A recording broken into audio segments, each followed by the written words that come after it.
touching the lives of local people every day.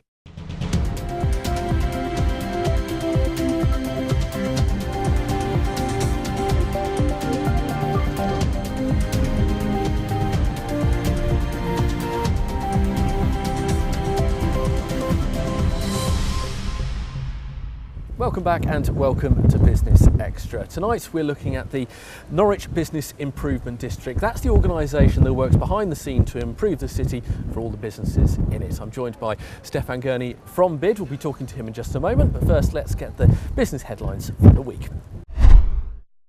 Aviva's reported a sharp rise in first half-year profits after it was boosted by its general and life insurance divisions.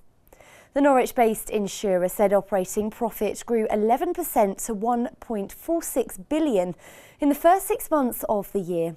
Aviva's general insurance and health profits increased 25% to £417 million, which has been helped by their purchase of RBC insurance in Canada last year.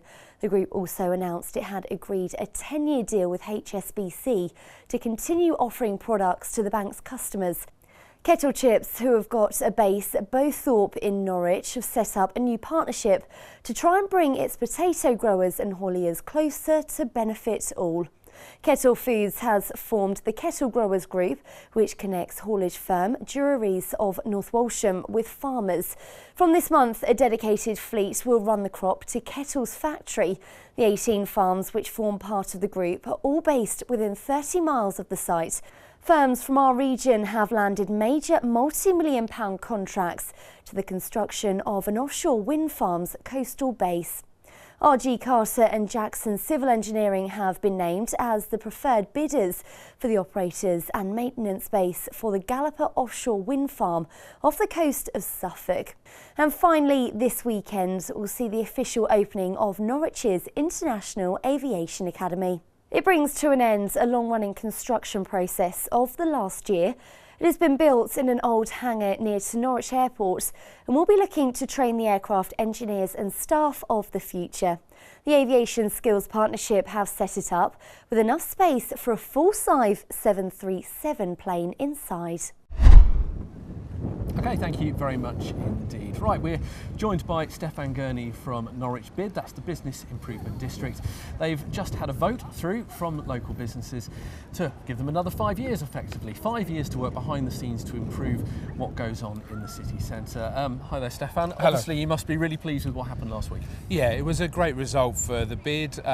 We had a vote from the business community as to whether they would look to fund the limited company that works for and on behalf of the businesses, and we had a good turnout of around 40%, and we had 88% by number and 94% by rateable value supporters, so that's given us a really strong mandate for the next 5 years. Because as I said, a lot of this work happens, well, pretty much all this work happens behind the scenes, but the public do see the benefit of it. There's certain examples that have been very effective over the last few years. Exactly. We've put on projects and activities that we hope that the public have really enjoyed, from the tunnel and light, the projections, those sort of things, the Christmas lights, those things that are hugely enjoyed by the public. And we had over 15 million social media hits on that last year, so everyone obviously was out there enjoying it. The things like the city host, the free Wi-Fi in the city centre, the Visit Norwich app, all those sorts of things that provide infrastructure and projects and activities, through to the head out not home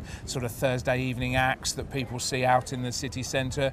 All those add to the vibrancy of the city, but are supported by the business community. But I guess the business community, they're a pretty clever bunch. If they're putting money, their own money into something, they're not going to support it if it's not any good. If they're not getting value from it, they're not going to put their nose behind it, are they? No, exactly. And you have to make a very strong case. We had a very strong business plan, and we'd spent 6 to 8 months working with the businesses through surveys, through one-to-one meetings, through street meetings, to identify what projects and activities, whether it's around lobbying, research, whether it's around sort of street activities, or whether it's around promoting the city. The businesses all had their input, and so we've got a really strong business plan, and that really identified what we had done over the last 5 years and why they would support it, and what we would deliver in the next 5 years. Well, let's look at those next 5 years about what comes next, because I guess you can't rest on your laurels about what's happened. Part of the challenge, I suppose, for this is the area is getting bigger. Before, it's been very much the traditional city centre, but I understand that is going to be extending. I think most people, when you're talking about Norwich's city centre, consider it that it's within the inner ring road, and that's where the businesses that were outside the first 5-year area saw what was going on and going, if you're looking at the vision and strategy of the city, if you're looking at activities and things that add value to it, actually we want to be involved. Whether it's the commercial businesses in the sort of St James area and the sort of, or whether it's the cathedral or the tombland and the visitor activity, where it's Prince of Wales Road and the nighttime or early evening economy, or whether it's Riverside, the retail and the football club.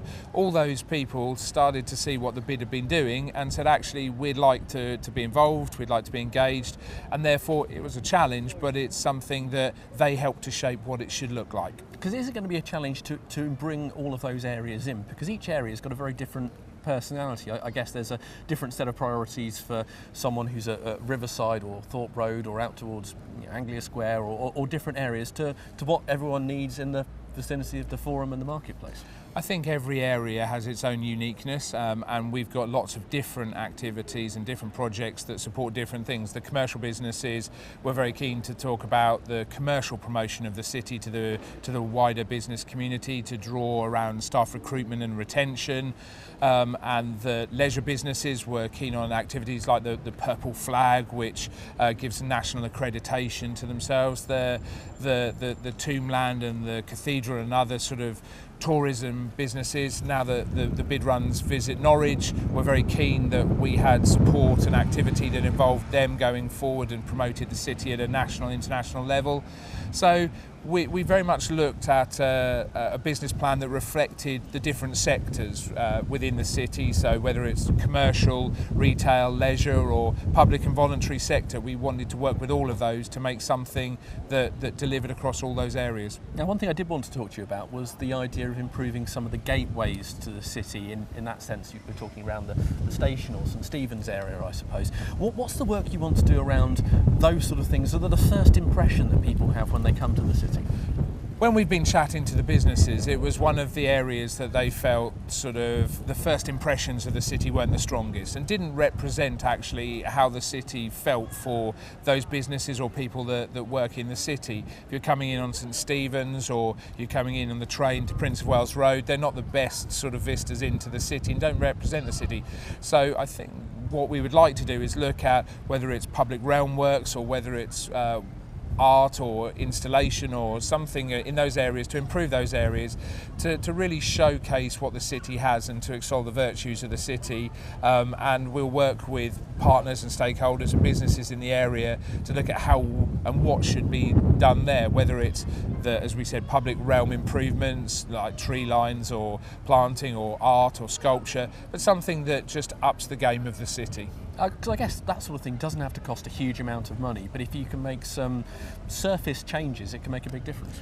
It can, and there are funding opportunities to draw in, so it's not solely delivered by the business community. You work with some of the public realm works around the NATS or the Norwich Area Transport Strategy. They have funding to look at how the city centre road and accessibility works. So it's about making sure that if there are funds available, that it's being spent in the best interests of the city and to make the most of what we have in the city and its streetscape and access. I guess Prince of Wales Road presents a whole series of challenges. It is a nightlife hotspot, but a very different type of environment to work in for bid, I believe. But it's a big asset to the city. It is. If you think how much the early evening and nighttime economy actually adds into the economy of the city, I mean, it's huge. There's a large number of employers, there's a large amount of turnover and value that it adds into the city.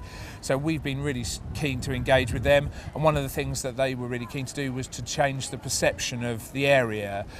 Things such as the Jeremy Kyle show and others that were very keen to actually portray a very negative image. Actually, that was the documentary when he spent an evening on the yes, road. and it was very negatively nuanced, whereas actually the businesses have formed together. They're very keen to work towards a national accreditation purple flag, which is the same as blue flag is for beaches, purple flag is for the nighttime economy. So the bid had that embedded into the business plan, because that's of key value to those organisations, and hopefully will start to change the perception, because actually it's not in any way true to the perception that's portrayed. It's a very strong area of the city, and works for those people that use that area. Well, that's just part of the work to do. So 5 years, off we go. Stefan Gurney, thank you very much. Thank you very much. Indeed. That is all the time we have for Business Extra for today. We're back at the same time next week.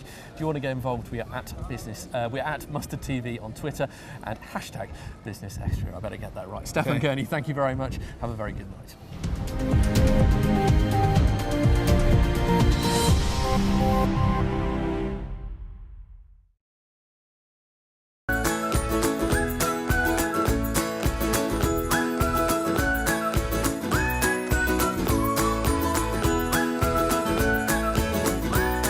Norse, touching the lives of local people every day.